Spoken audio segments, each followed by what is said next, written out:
Hi, I'm Andre Ward, and this is another episode of CSN Fights. And I'm joined here by Daniel Cormier, UFC light heavyweight champion, who defends his title at UFC 210 against Anthony Rumble Johnson. How you doing, brother? It's good to have you. My man, I'm excited. When they told me I was getting to talk to the champ, I was like, you know what? I'll drive up to San Francisco in the middle of training camp. Oh, man. For Andre Ward, I'll do it. And I know how hard that is. Yeah, obviously in camp, man, you got that mindset and you're locked in. So we appreciate you being here. Jumping straight into the fight, you and Rumble, you guys have been polite leading up to this fight. This is obviously a rematch. Mm-hmm. This is different than the John Jones build-up. Yes. What is your preference? Is it to dislike an opponent, or do you kind of feel them out and see where they're going with it? A lot of times whenever I'm fighting a guy that I dislike, it's like it takes a little bit too much energy. Mm-hmm. You know what I'm saying? Because good point. You've got the training, also the fight, but also the emotional. It's like it just takes too much.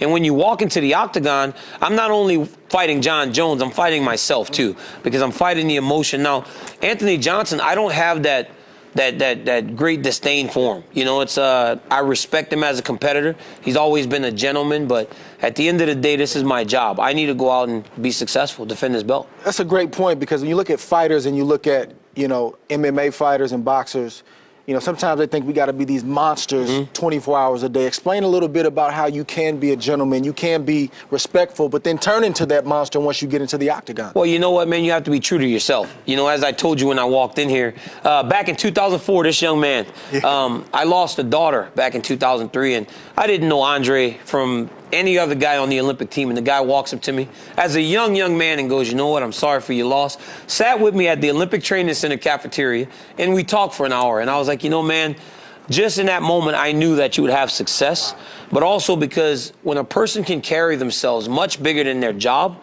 it means a lot to not only the people close to you, but people that can watch you from the outside. So, man, I know what my job entails, and that's for me to go out there and fight. But at the end of the day, I'm a father, I'm a husband, I'm a wrestling coach and everything else, and that's what truly matters.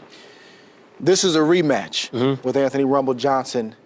Obviously, you beat be able to keep up with these young guys. Now, to the layman out there who doesn't really, they're not in a combat sport, why would a guy like Anthony Johnson want to fight you again when you choked him out the first time? Some people would run in the other direction. It's the belt, man. You know it. Guys that have held titles at the highest level know it. There's a different life when you're carrying a championship in a sport like the UFC or boxing, or if you're the #1 tennis player in the world. It's a different life in terms of endorsements, sponsorships, and everything else. So Anthony wants that. He's a guy that has competed for a real long time in wrestling and everything else, and he's come so close. And with that knockout power, he knows that it only takes one shot. So he's not afraid, as I'm not afraid of him. So this is an opportunity for him. A great night of fights ahead at UFC 210 in Buffalo. In the co-main event, you've got two elite middleweights battling for a title shot as former champ Chris Weidman takes on Gegard Mousasi. And of course, in the main event, the highly anticipated rematch between DC and Rumble.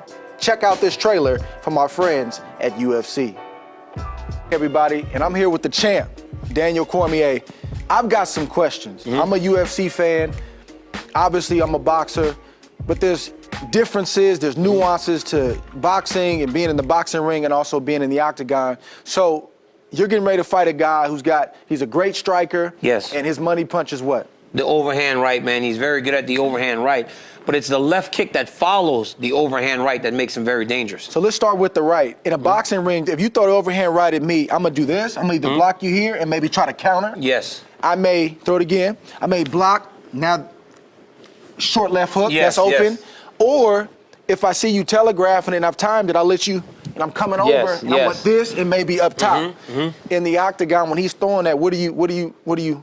Okay, so I'm Johnson. So first off, don't hit me though. So first off, we can't do that. We don't see it. We haven't been doing it our entire lives. So we don't see the overhand right, so you just throw the check left hook. Now, for me, when Anthony Johnson starts to throw that overhand right, if I can time it, I will shoot for my takedown. Well, let me ask you this. Does he tip you off at all with anything? He winds up, but he's so fast that a lot of times it reaches its target. So when he throws that overhand right, I want to block too. Now, as I block, I'll shoot my double leg, boom. finish my takedown, or attack a single leg on the opposite side.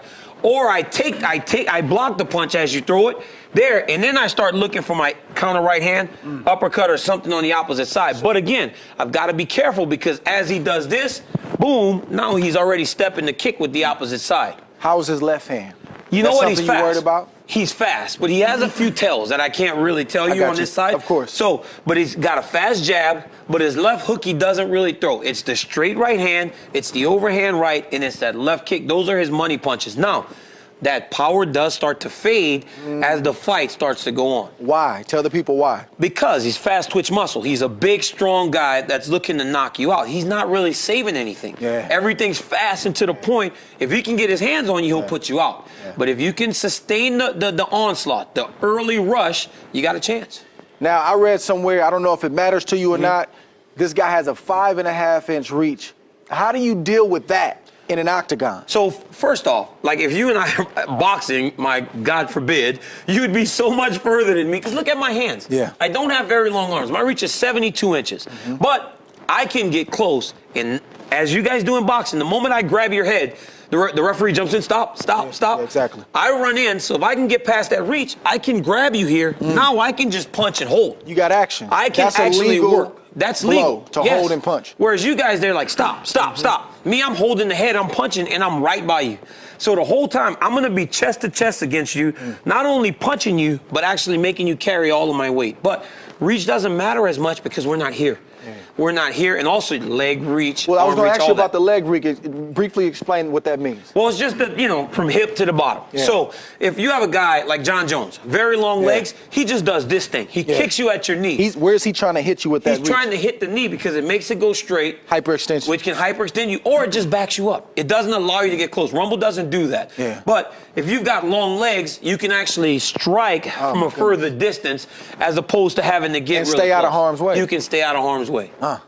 Telling you, man, it's a great sport. I love it. That's why I box. That's why he does UFC. There you have it, the champ, Daniel Cormier. Bro, appreciate you, man. Thank you for coming in. I appreciate it. Yes, sir.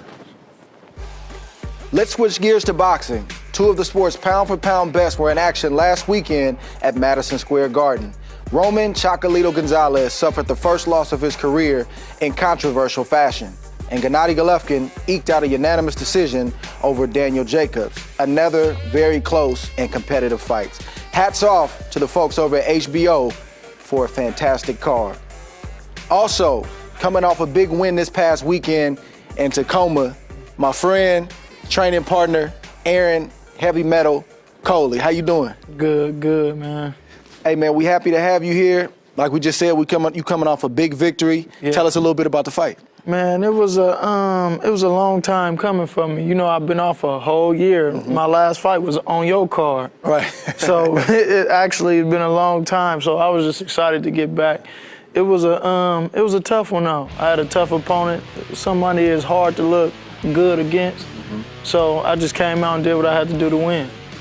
So explain this to the people. You're at a stage in your career where you got world-class talent, but right now you don't have a world-class promoter and you haven't had that world-class opportunity.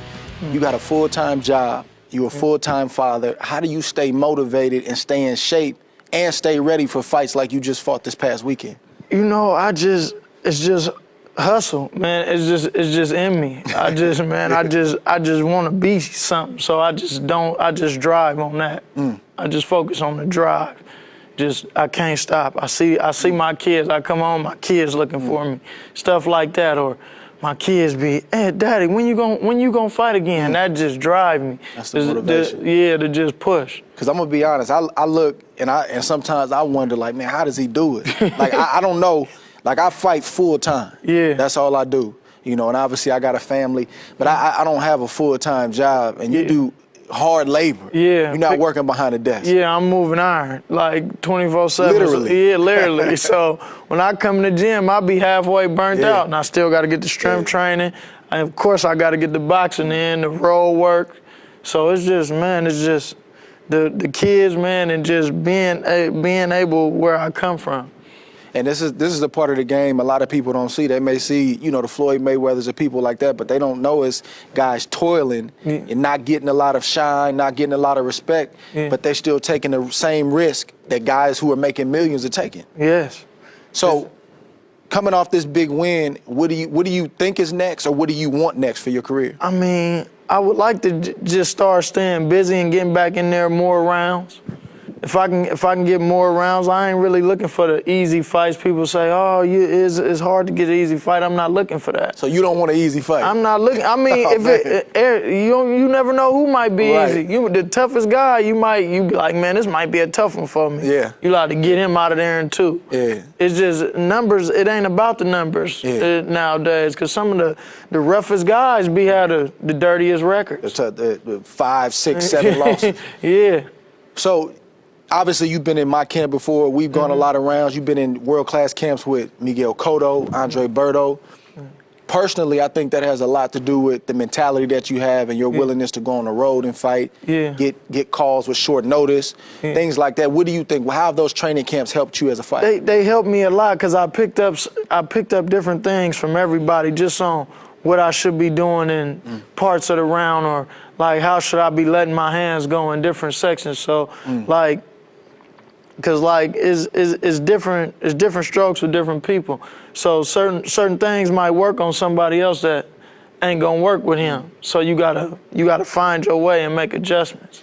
Last question. What's one thing that you would say that you can take from those camps as a whole? Like when you see a championship fighter, a guy who's a former champion, a current champion, what do you notice when you walk into those camps?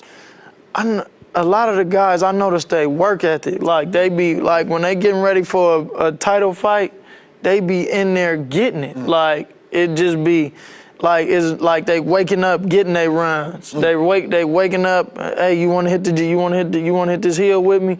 You want to go to the gym with me? Get this strength work? And I see that. Then when I watched, like I got a chance to see Floyd train. Then I seen you train, and I was just like, dude, it's a whole nother level to this. I want to get there. Yeah. I said last question, but I gotta ask you this before I let you go.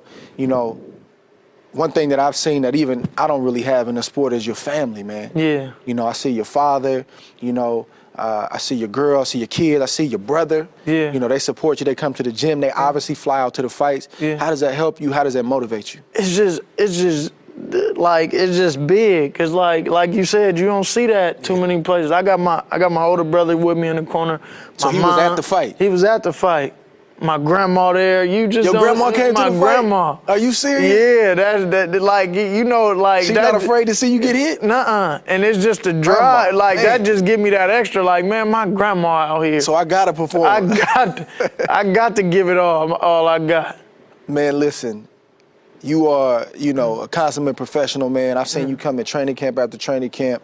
Like we just said, after work, you're full-time father, full-time, worker outside of boxing, man. Keep doing what you're doing. Appreciate it, bro. Great things gonna happen, bro. Yeah, Happy to have you here, man. Yeah. There you have it.